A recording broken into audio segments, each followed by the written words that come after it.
Mrs. Jennings was a widow with an ample jointure. She had only 2 daughters, both of whom she had lived to see respectably married, and she had now therefore nothing to do but to marry all the rest of the world. In the promotion of this object she was zealously active, as far as her ability reached, and missed no opportunity of projecting weddings among all the young people of her acquaintance.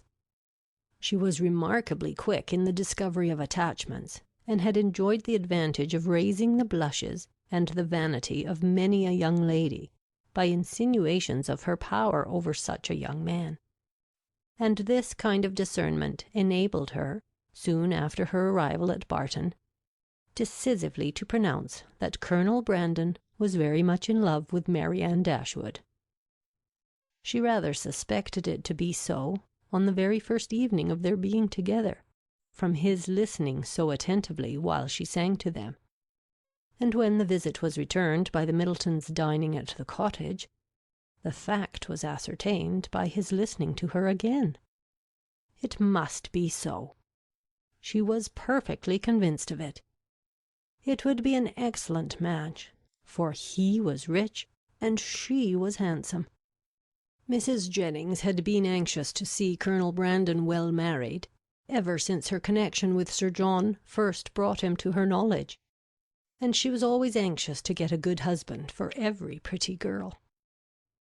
The immediate advantage to herself was by no means inconsiderable, for it supplied her with endless jokes against them both. At the park she laughed at the Colonel, and in the cottage at Mary Ann. To the former her raillery was probably, as far as it regarded only himself, perfectly indifferent.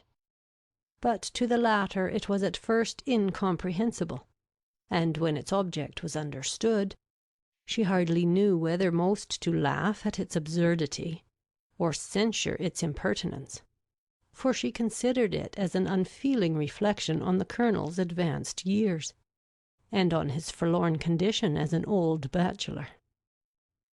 Mrs. Dashwood, who could not think a man 5 years younger than herself so exceedingly ancient as he appeared to the youthful fancy of her daughter, ventured to clear Mrs. Jennings from the probability of wishing to throw ridicule on his age. But at least, mamma, you cannot deny the absurdity of the accusation, though you may not think it intentionally ill-natured. Colonel Brandon is certainly younger than Mrs. Jennings, but he is old enough to be my father, and if he were ever animated enough to be in love, must have long outlived every sensation of the kind. It is too ridiculous. When is a man to be safe from such wit if age and infirmity will not protect him? Infirmity? Said Eleanor. Do you call Colonel Brandon infirm? I can easily suppose that his age may appear much greater to you than to my mother, but you can hardly deceive yourself as to his having the use of his limbs. Did you not hear him complain of the rheumatism? And is not that the commonest infirmity of declining life?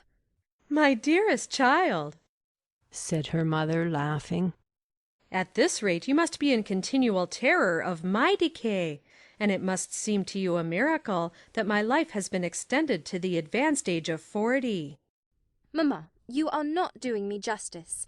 I know very well that Colonel Brandon is not old enough to make his friends yet apprehensive of losing him in the course of nature. He may live 20 years longer, but 35 has nothing to do with matrimony. Perhaps, said Eleanor, 35 and 17 had better not have anything to do with matrimony together. But if there should by any chance happen to be a woman who is single at 7 and 20, I should not think Colonel Brandon's being 35 any objection to his marrying her. A woman of 7 and 20, said Mary Ann, after pausing a moment, can never hope to feel or inspire affection again, and if her home be uncomfortable, or her fortune small, I can suppose that she might bring herself to submit to the offices of a nurse, for the sake of the provision and security of a wife. In his marrying such a woman, therefore, there would be nothing unsuitable. It would be a compact of convenience, and the world would be satisfied. In my eyes it would be no marriage at all, but that would be nothing. To me it would seem only a commercial exchange in which each wished to be benefited at the expense of the other. It would be impossible, I know, replied Eleanor, to convince you that a woman of 27 could feel for a man of 35 anything near enough to love to make him a desirable companion to her. But I must object to your dooming Colonel Brandon and his wife to the constant confinement of a sick chamber, merely because he chanced to complain yesterday, a very cold damp day, of a slight rheumatic feel in one of his shoulders. But he talked of flannel waistcoats, said Marianne. and with me a flannel waistcoat is invariably connected with aches, cramps, rheumatisms, and every species of ailment that can afflict the old and the feeble.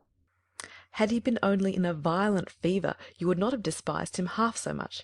Confess, Marianne, is there not something interesting to you in the flushed cheek, hollow eye, and quick pulse of a fever?